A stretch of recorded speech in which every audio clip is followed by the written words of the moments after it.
வணக்கம் மாணவர்களே.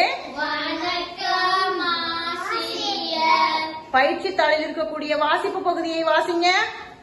அம்மா வந்தார், அம்மா மிட்டாய் வாங்கினார், அம்மா இனிப்பான மிட்டாய் வாங்கினார்.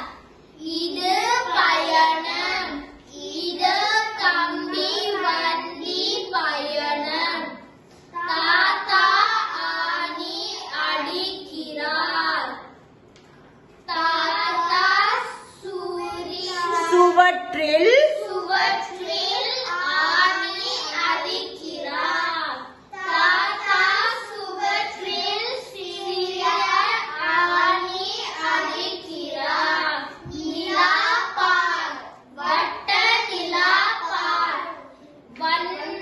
வானத்தில் வட்ட நிலா பார். திரும்ப சொல்லுங்க. வானத்தில் வட்ட நிலா பார்.